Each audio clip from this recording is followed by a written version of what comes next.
Assalamualaikum warahmatullahi wabarakatuh. Saya Sakti Budi Adrian, perwakilan dari kelompok 5 yang beranggotakan saya sendiri Sakti Budi Adrian dengan NIM 267, lalu Anas Suti Muhanan dengan NIM 253, Rizky Oktaardana 256, Sony Adiwijaya dengan NIM 258, dan Musyafuddin Ardiansyah dengan NIM 261. Kami akan mempresentasikan hasil analisis strategi manajemen PT Selalu Cinta Indonesia. Divisi perusahaan PT Selalu Cinta Indonesia merupakan perusahaan manufaktur distribusi produk fashion lokal yang berfokus pada pengembangan alas kaki dan aparel dengan sentuhan nasionalisme. Perusahaan memposisikan diri sebagai brand yang mengutamakan kualitas, kenyamanan, serta kebanggaan terhadap kebuatan produk buat dalam negeri. Melalui strategi branding berbasis budaya Indonesia, perusahaan berupaya memperluas market share di pasar domestik dan regional. Visi perusahaan menjadi merek fashion nasional unggulan yang dicintai masyarakat Indonesia dan mampu bersaing di pasar global dengan kualitas produk yang inovatif, nyaman, berkarakter, dan budaya bangsa. Misi perusahaan 1. Menghasilkan produk fashion yang berkualitas tinggi dengan desain modern dan material terbaik. Yang kedua, mengembangkan citra merek yang mencerminkan identitas dan kebanggaan Indonesia.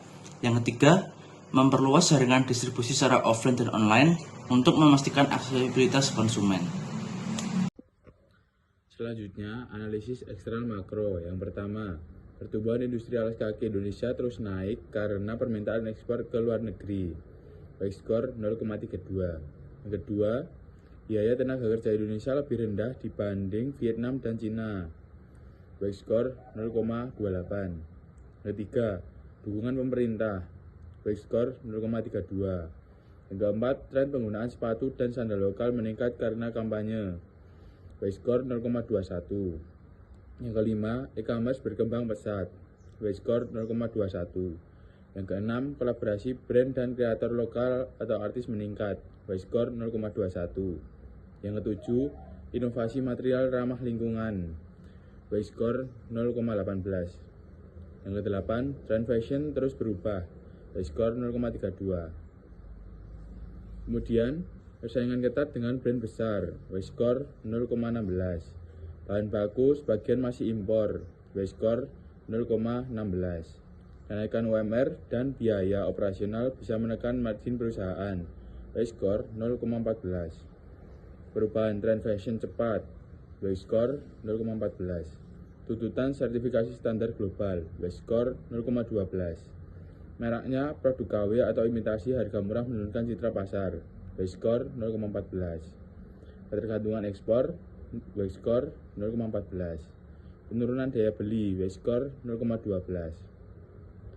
Kemudian, analisis eksternal mikro. Kekuatan persaingan tingkat ancaman pendatang baru tinggi, barrier to entry rendah di industri fashion. Kekuatan pemasok sedang, bahan baku tersedia banyak namun harga fluktuatif. Kekuatan pembeli tinggi, konsumen sensitif terhadap harga dan tren ancaman produk substansi. Sedang, produk impor murah dan fast fashion.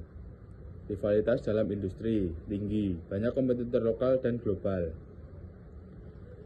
CPM, faktor keberhasilan, kualitas produk dan material dengan skor 0,48, daya saing harga dengan skor 0,3, inovasi desain produk dengan skor 0,4, kapasitas produksi dan efisiensi dengan skor 0,4, kapasitas produksi dan efisiensi 0,4, distribusi dan kemitraan brand 0,32, reputasi perusahaan 0,4, akses ekspor dan pasar global 0,4, promosi dan kekuatan branding 0,24, tingkat layanan pelanggan 0,21, keberlanjutan dan standar ESG 0,24, pangsa pasar 0,28, dengan total skor 4,07.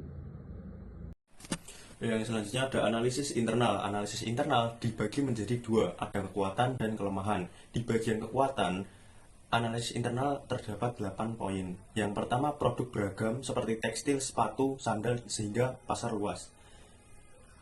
Weight 0,1 di rating 4 mendapatkan weight score 0,4. Yang kedua, harga kompetitif karena produksi lokal. weight 0,09 di rating 4 dengan weight score 0,36. Yang ketiga, bahan baku mudah diperoleh dari pemasok domestik, weight 0,08 di rating 3, weight score 0,24. Poin keempat, punya mitra dengan brand lokal yang berkembang, weight 0,08 di rating 3 dengan weight score 0,24. Yang kelima, tenaga kerja berpengalaman dalam industri alas kaki dan tekstil, weight 0,09 di rating 4 dengan weight score 0,36.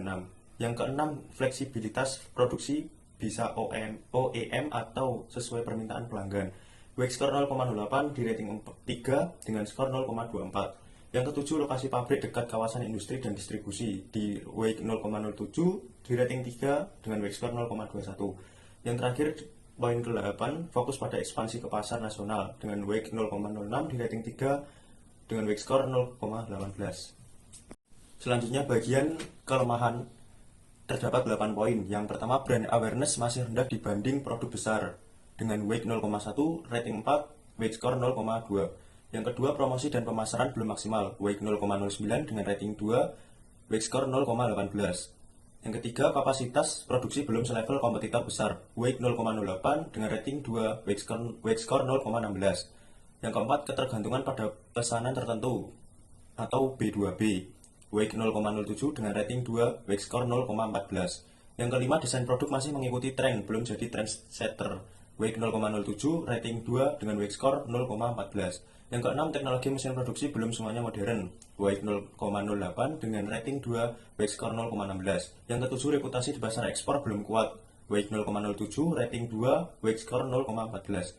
Yang terakhir, yang kedelapan, sistem manajemen kualitas masih perlu ditingkatkan, weight 0,08 dengan rating 2 dengan weight score 0,12. Yang selanjutnya, analisis SWOT, terdapat internal atau eksternal, kekuatan dan kelemahan.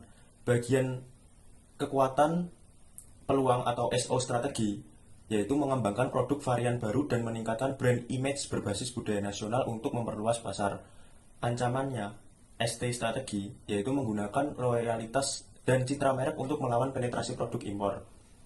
Yang selanjutnya, bagian kelemahan, WO strategi, yaitu optimalisasi, digitalisasi, dan peningkatan kapasitas produksi untuk mengimbangi permintaan. Di bagian ancaman, WT strategi, yaitu efisiensi, rantai pasok, dan manajemen biaya untuk menghadapi tekanan persaingan industri. Yang selanjutnya ada analisis BCG, unit produk sepatu kasual, pangsa pasarnya tinggi, pertumbuhan pasarnya tinggi, kategori di STAR. Yang kedua, unit produk sepatu sekolah, pangsa pasarnya tinggi, pertumbuhan pasar rendah di kategori Casco. Yang ketiga, apparel, t-shirt dan hoodie, pangsa pasarnya rendah, pertumbuhan pasar tinggi di kategori question mark. Yang terakhir, aksesori, tas, dan kaos kaki, pangsa pasarnya rendah, pertumbuhan pasar rendah di kategori dog. Analisis BCG kategori bintang yang pertama atau star, produk PT SCI berupa sandal fashion dan sandal kasual, kondisi pasar dan posisi, pertumbuhan pasar tinggi plus pangsa besar, sama dengan produk diminati oleh remaja dan dewasa, mengikuti tren desain dan laku kuat di marketplace dan offline. Strategi yang disarankan yaitu fokus investasi, inovasi, desain, memperluas jaringan reseller dan promosi intensif, kolaborasi brand dan influencer. Yang kedua, cash flow atau sapi perah. Produk PT SCI berupa sepatu sekolah. Kondisi pasar dan posisi yaitu pertumbuhan pasar rendah tetapi pangsa sangat besar. SCI sudah dikenal kuat karena harga tersangkut dan awet. Strategi yang disarankan yaitu pertahankan dominasinya berupa efisiensi produksi, stabilkan harga, penetrasi ke toko seragam dan koperasi sekolah. Yang ketiga, question mark atau tanda tanya, produk PT SCI berupa sepatu sport dan sepatu lari, kondisi pasar dan posisi, pertumbuhan pasar tinggi tetapi pangsa pasar masih rendah karena persaingan dengan brand besar seperti Ardiles, Orthusight, dan Spikes. Strategi yang disarankan, tingkatkan penetrasi pasar berupa sponsorship turnamen olahraga, sekolah, desain lebih menarik, promosi agresif. Yang terakhir, bagian dog atau anjing, produk PT SCI, sandal formal pria, kondisi pasar dan posisi, pertumbuhan pasar rendah, ditambah pangsa pasar kecil karena tren fashion bergeser ke sneakers dan sandal casual. Strategi yang disarankan yaitu minim investasi berupa produksi secukupnya, fokus hanya pada permintaan tertentu berupa event atau keperluan kantor. terpilih yang ketiga adalah integrasi horizontal yang memiliki 4 indikator dan dari keempat indikator tersebut sesuai dengan PTSCI. Selanjutnya adalah strategi intensif yang terbagi menjadi 3. Yang pertama adalah strategi penetrasi pasar yang memiliki 5 indikator dan dari kelima indikator tersebut sesuai dengan PTSCI. Yang kedua adalah strategi pengembangan pasar yang memiliki 5 indikator dan dari kelima indikator tersebut PTSCI hanya memiliki 4 indikator yang sesuai dan 1 indikator yang tidak sesuai. Yang ketiga adalah strategi pengembangan produk yang memiliki 5 indikator dan dari kelima indikator tersebut PTSCI hanya memiliki 4 indikator yang sesuai dan memiliki 1 indikator yang tidak sesuai.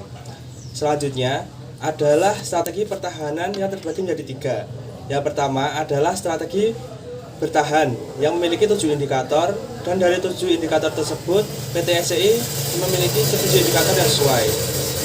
Yang kedua adalah strategi pemangkasan yang memiliki 4 indikator dan dari keempat indikator tersebut PTSCI memiliki 4 indikator yang sesuai. Dan yang terakhir adalah divestasi terbatas yang memiliki 2 indikator dan dari 2 indikator tersebut sesuai dengan PTSCI. Sekian dari kelompok 5, bila ada salah kata mohon maaf. Wassalamualaikum warahmatullahi wabarakatuh.